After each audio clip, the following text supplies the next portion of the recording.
Bueno, nosotros continuamos aquí en la Universidad Metropolitana, justamente conversando con el rector de esta casa de estudios, el doctor Benjamín Sharifker. Vamos a entrar justamente a hablar de las universidades y hablar un poco de la educación superior. Ya al principio hablábamos y decíamos que el presidente en una cadena nacional recientemente, Maduro, decía que, bueno, que teníamos la mejor matrícula escolar que en muchos años no se había visto en Venezuela. Ese mismo día se veían incluso las distintas declaraciones de los profesores de cualquier escuela, en cualquier rinconcito del país, diciendo que los muchachos no asistían por hambre, porque no tenían cómo comer, o diciendo que los muchachos no podían asistir porque las infraestructuras estaban en el piso, que no se habían refaccionado los colegios durante la época de vacaciones. Entonces son como muchos contrastes. Además, rector, estamos viendo, por ejemplo, cómo la OCSU está queriendo asignar cupos en las universidades, y una de las cifras que yo estaba notando ayer es que es más del 60% ha abandonado las universidades, a pesar de que la OCSU está otorgando pues la posibilidad de que se inscriban. 60% es una cifra altísima. Esto dice pues lo que está pasando en la migración, que la vamos a hablar un poco más adelante, de estudiantes y de profesores. Sí, bueno, por un lado están los problemas socioeconómicos que hacen difícil que una persona pueda ir a la universidad en esta situación, debido a los problemas presupuestarios realmente que tienen las universidades. Por ejemplo, las universidades oficiales no reciben presupuestos para mantener abiertos sus comedores, para poder ofrecer servicios de transporte, y menos todavía para poder actualizar laboratorios o inclusive pagarle salarios decentes a sus profesores y a sus trabajadores. Pero ocurre además que hay políticas públicas que se sabe que son equivocadas y se sigue insistiendo en ellas, bueno, para ¿Cómo cuáles? En el caso de la asignación arbitraria de los presupuestos. Exactamente. Por ejemplo, no, la asignación arbitraria de cupos en las universidades. De los cupos. Por ejemplo, en la Universidad Simón Bolívar, que a lo largo de toda su historia, el ingreso a la Universidad Simón Bolívar era mediante un proceso de admisión en donde ingresaban a esa universidad estudiantes que tenían la vocación, las competencias para poder avanzar en los estudios, los conocimientos previos para poder avanzar en los estudios. Ahora no, ahora ocurre una asignación centralizada por parte de la OPSU de los estudiantes, y entonces resulta que ingresan a una universidad en donde fundamentalmente se estudia ingeniería. El 80% de los estudiantes de la Universidad Simón Bolívar estudian ingeniería, pero ellos no vieron matemáticas cuando estaban en bachillerato porque no había profesor de matemáticas. Ellos no vieron física porque el profesor de física no vino. Y entonces, ¿cómo va a estudiar ingeniería un estudiante que no tiene la menor idea de matemáticas o de física? Entonces, ¿qué ocurre? Que la OPSU asigna a los estudiantes a la Universidad Simón Bolívar, pero como los estudiantes no pueden pasar el primer examen de matemática ni el primer examen de física, bueno, al cabo del primer trimestre ya no son más estudiantes porque no pueden sostenerse en la universidad. Claro, por supuesto. Entonces, bueno, eso que... No están preparados para seguir estudiando. Exacto. Entonces, ¿acaso la OPSU no sabe de este problema? ¿Acaso no sabe que de cada 100 estudiantes que asigna solamente 50 se presentan, y de esos 50 que se presentan, 25 salen porque no pueden pasar los exámenes? Entonces, tienen una universidad que está trabajando el 25% de eficiencia. ¿Acaso no saben que las universidades no pueden, al no tener servicios de transporte, los estudiantes no pueden llegar a la universidad? Entonces, por supuesto que se sabe, pero se hace entonces con el objetivo de ¿qué? De que los estudiantes no estudien. Ese no puede, el único objetivo es ese. ¿Qué pasa con la educación privada en Venezuela? Las universidades privadas, de gestión privada, como la Universidad Metropolitana, dependen de las fuentes de ingreso a la universidad. Pero con la hiperinflación que estamos teniendo, ¿qué familia venezolana puede cubrir los costos de la educación superior? ¿Cómo están haciendo las universidades para sostenerse en este momento? En el caso de una universidad privada como esta, la Universidad Metropolitana. Bueno, nosotros afortunadamente hemos podido procurar de aliados, tanto en Venezuela como en el exterior, cantidades importantes de recursos para que más del 20% de los estudiantes de la Universidad Metropolitana en este momento reciban ayudas financieras en la forma de becas, ayudantías. Tenemos 14 programas de ayuda a los estudiantes, ayuda socioeconómica, para poder sobrellevar esta situación que estamos. Pero no solamente es becas a los estudiantes, es la infraestructura.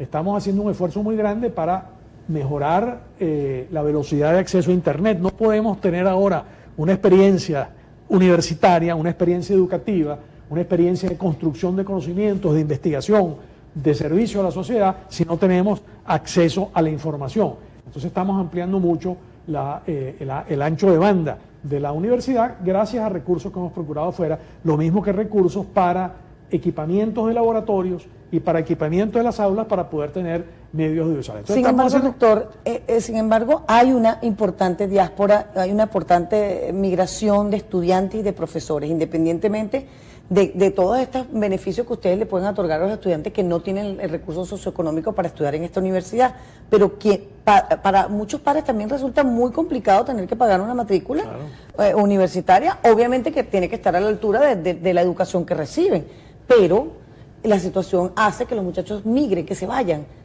¿Usted siente que ha sido muy fuerte esta migración? Estamos hablando de privada, porque la pública ni hablar, sabemos que es altísima. Nosotros teníamos una tasa de egreso en la Universidad Metropolitana, o sea, una tasa de prosecución del 90%. O sea, 90% de los estudiantes que ingresaban en la Universidad Metropolitana egresaban al cabo de 4 o 5 años con el título. Eso era así hace 4 años. En este momento eso ha bajado al 60%. O sea que solamente 6 de cada 10 estudiantes que ingresan a la universidad al cabo de 4 o 5 años egresan con el título. El otro 40%, nosotros le preguntamos a los estudiantes por qué no se están inscribiendo de nuevo en la universidad. El otro 40% invariablemente la respuesta es porque se van del país, o bien porque están emigrando ellos solos, o en la mayoría de los casos porque se están yendo con sus grupos familiares. Ahora, esto no ha significado una pérdida de estudiantes para la universidad. No es que ha bajado la matrícula estudiantil en la Universidad Metropolitana, a diferencia de otras universidades que ha caído precipitadamente el número. Por ejemplo, universidades como la Simón Bolívar, la Universidad Central, la Universidad de los Andes, la Universidad Nacional Experimental del Táchira, el número de estudiantes matriculados en este momento es muchísimo menor al número de estudiantes que estaban matriculados el año pasado. ¿Y por qué esa diferencia? Porque muchos estudiantes han venido de universidades públicas a la Universidad Metropolitana y muchos estudiantes egresados de la educación media que se hubieran registrado en otras universidades se están registrando en la Universidad Metropolitana. Entonces nosotros hemos sostenido el número de estudiantes más o menos constante a pesar de que ha habido una tendencia migratoria importante. Y en el caso de los profesores, ¿ha habido una migración también importante? En los últimos... ¿Por qué? ¿Tiene que ver con sueldos o con simplemente migración buscando mejoras calidad de vida, más problemas socioeconómicos que lo que pueda ser la situación universitaria? Sí, nosotros tenemos una tasa de egreso de aproximadamente un 10% interanual de profesores, pero que afortunadamente logramos sustituir con nuevos profesores. Pero claro, eso hay que hacer la salvedad. Muchos de los profesores que se han ido, que son profesores que tienen maestrías y doctorados y que tienen gran experiencia, los estamos sustituyendo a veces con profesores de gran potencial, de gran, digamos, calidad académica, pero que tienen todavía que realizar ese potencial a través de estudios de posgrado, a través de doctorado. ¿Por qué se van los profesores? Bueno, evidentemente sí, los salarios muchas veces no son los salarios que debieran ser, a pesar de que nosotros tenemos programas de estímulo y de incentivo a los profesores que buscan retener a nuestro cuerpo profesoral, pero también está el tema de la inseguridad, está el tema de la escasez de productos, de la precariedad, por ejemplo, la atención médica que ha decaído mucho en Venezuela.